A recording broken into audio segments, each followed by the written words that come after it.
One of the most common questions that comes up when I'm taking sales calls for people that are interested in the new VPG6 wall printing machine, or generally just interested in the industry as a whole, is how do you deal with artwork? I think most of the people that reach out have a similar story to me where I'm a technology enthusiast. I'm a bit of an entrepreneur. When I saw what wall printing was, when I saw the first videos, this would have been, 8 years ago, I was enamored with the possibilities, right, of what the business could do. Myself, I am not an artist. Like I can barely draw a stick figure. I swear I can't color inside the lines, like all kinds of different reasons and challenges when it comes to this. But I do think I have a degree of taste, or at least I think I can guess what customers want. And when you look at this technology, if you're coming from my point of view, where it's business first, technology second, and then artwork is a distant third, in terms of priority, what I really think you need to be able to do is curate. And I think it's this that gets people mostly on the sticking point. I think the vast majority of people have a reaction when they think about how to get artwork. Like I bet if you went on the street and I just asked 10 people, I think probably 9 of them would be like, hire a graphic designer. And I think that has some merit for sure. I understand why people say it. It's a lot trickier than it sounds, though, for a lot of different reasons. Graphic designers have a style. When you talk about creating a piece of artwork, it's like just because a guy can do graffiti doesn't mean he's going to do logos and vice versa. And what you want done, like a lot of people can be very talented and gifted in Adobe Illustrator and have absolutely no translation to Adobe Photoshop. Those two worlds are very different. All that to say, basically, I think that there's a lot of challenges with the concept of quote unquote hire a graphic designer.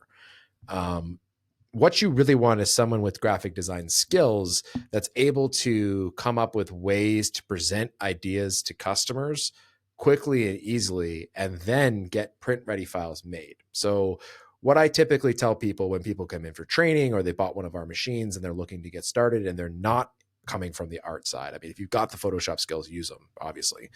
What I recommend people do is they start thinking through things that are going to be tied to their sales process. And I think that that's a really important consideration that is necessary to successfully execute a print. What I mean by that is if you promise somebody 100 foot by 100 foot print and you expect your machine to do all of that in one single go, before you even pick which printer you're going to use on how to do that, which would present its own challenges, like the idea that you're taking on 100 square feet, or sorry, I guess that would be more like 10,000 square feet, but like the fact that you're taking that all on in one go, if you have any issues, you've made it significantly harder to complete. So you could take something where you have 100 feet by 100 feet and try to do it in one pass, and an identical customer with an identical situation, you break that into 10 by 10s. The 10 by 10s will be significantly easier to execute. Thus, you will be much more successful when you go to do it. A lot of new people do the equivalent of selling a 100 foot by 100 foot image all in one shot. And again, it's a natural instinct, but like really when you think about it, it's like every time you break that into smaller and smaller prints that come together as a cohesive image, you are saving yourself a significant amount of challenge should something arise. You basically get save points. Think of it as a video game. You get a save point after 3 10 by 10s. You don't have to go back on those. If the fourth 10 by 10 messes up, just redo that one segment of it. And that's sort of a lead into a larger discussion, which is how does design tie to your sales process?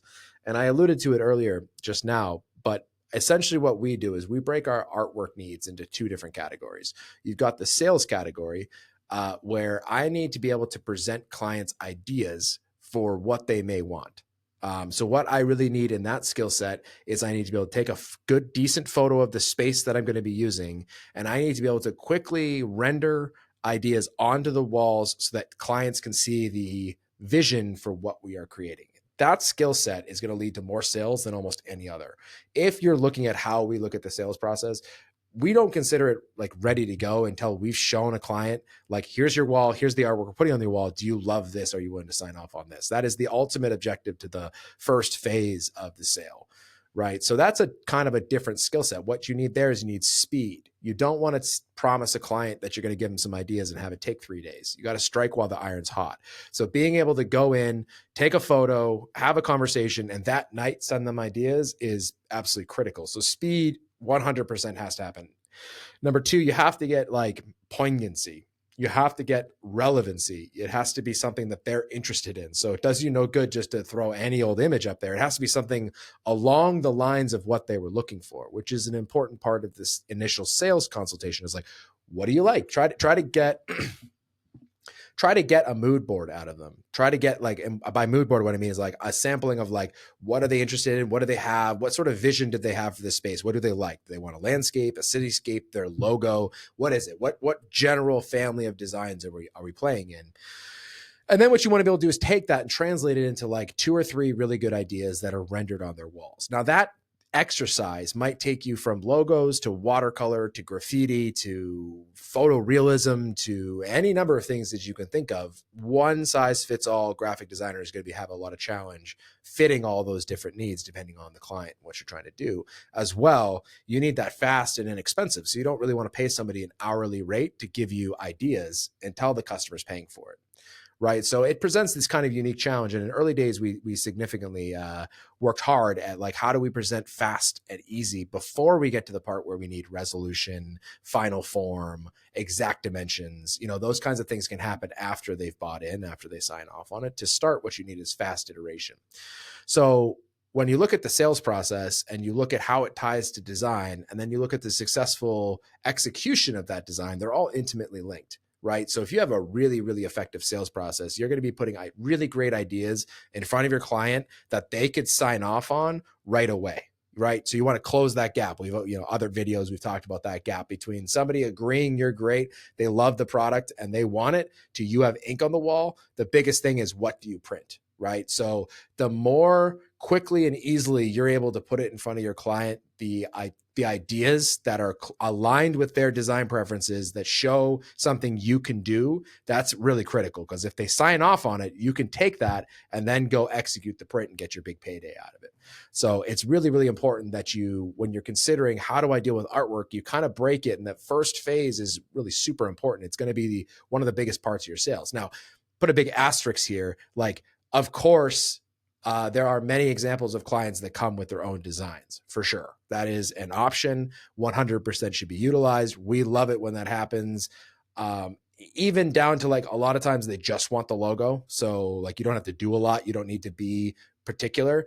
The sales cycle I'm talking about is like where I would put the sweet spot of like where I think the most opportunity is, which is people that have space, but like have never been presented with an idea that like you could do this for them. That's really where I think there is a massive share of the market out there. Is in, of course, they know they have white walls. Of course, they'd love branding. They have no time or effort or energy to do it there. But if you come in and show them the possibilities, they're very open to it. We have found a lot of success with our own wall printing business, presenting things that way. So I'm sort of talking about that aspect of the sales process when I talk about the designs.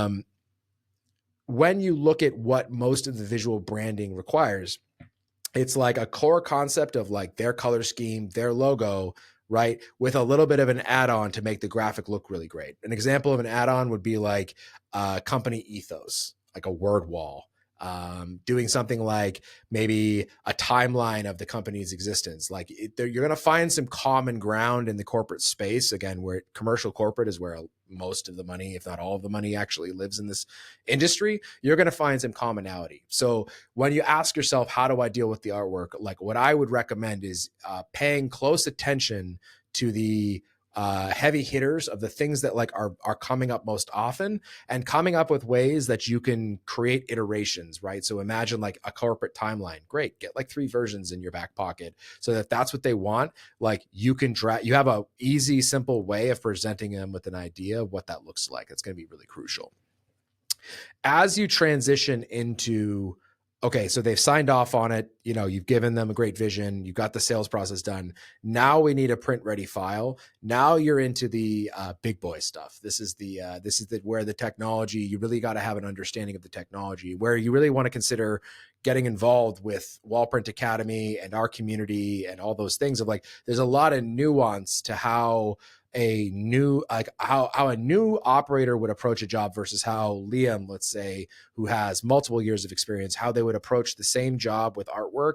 Liam can set up the artwork in such a way that it makes his printing a lot easier. And that's really what I'm trying to get out of, like, now that we've sold them something, Okay, the die is cast. Now we've got to execute on it. If you break up a big image into smaller parts, it's significantly easier. If you pick artwork that has forgiveness, by that I mean like basically texture, like this example behind me, if this is a solid sunset triangle, significantly harder than adding the photo backdrop and making it busier. It becomes significantly easier to get good quality when you have a bit of complexity or texture added to the images.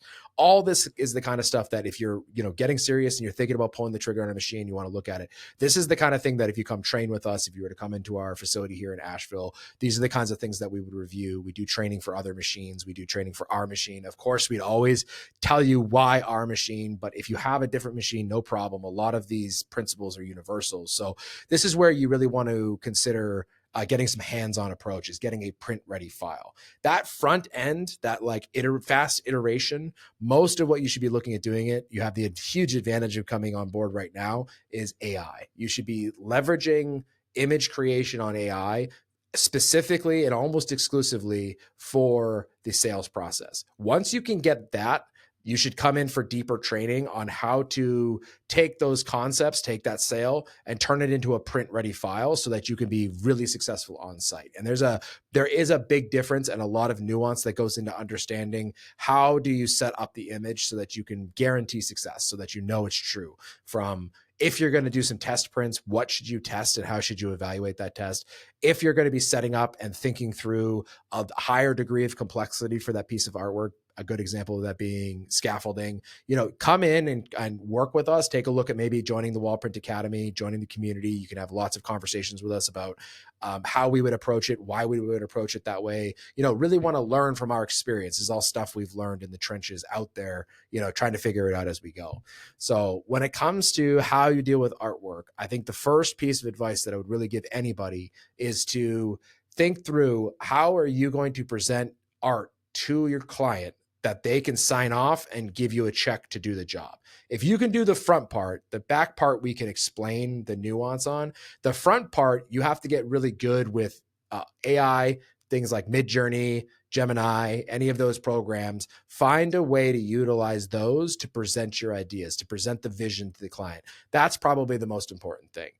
Nothing wrong with hiring a graphic designer to help with that. Nothing wrong with using online tools. However you decide to do it, that's where I would put the emphasis. If you're still early in this process and you're looking at machines and you're thinking about doing it, if you've ever watched any of our content, you're going to know that we are big proponents of sell first, buy the equipment on the backs of those sales. I completely agree with everybody who says that. We always encourage that. If you're looking to do that and you're concerned about your lack of artwork or your lack of gifts, as I would call them, as I have also in the graphic space, AI is going to be your best friend. And then leveraging somebody else online. There's plenty of examples, Upwork, Fiverr, plenty of people that can help you with the basic Photoshop stuff, but get good at coming up with ideas for clients. That's where I would put my emphasis. That's where you're really going to drive most of the revenue off your business, on the ability to come up with ideas, present those ideas. And then even if they have what they want, again, still being able to bring that into the space, show them so they can sign off, this is what you're going to be getting. Are you satisfied with this? That should be sufficient for them to sign off. And then that closes the gap and lets you get right to the profitability where you're printing. If you want more information or you want to find out more about our print technology, we have just launched a super exciting brand new technology we call the VPG6. It is upending the industry. We're hearing people didn't even think that it was possible. That has come up more than once. It's a negative pressure head with a Ricoh G6 Gen 6 print head. It is absolutely killer. I'm going to leave a link in the description below. For more information, if you're interested in those specs, it's the best way to get started. It's going to be your absolute workhorse out there if you're interested in running any sort of business that's doing consistency and doing print after print. As well, got a link for the Wallprint Academy. If you want to take our course, we go through pretty specific and explicit detail of how to get your first sale, what that should look like, how to leverage social media. All of it's going to be focused on increasing your revenue. We want you to get out there, get printing, get that ink flowing, and get those dollars rolling.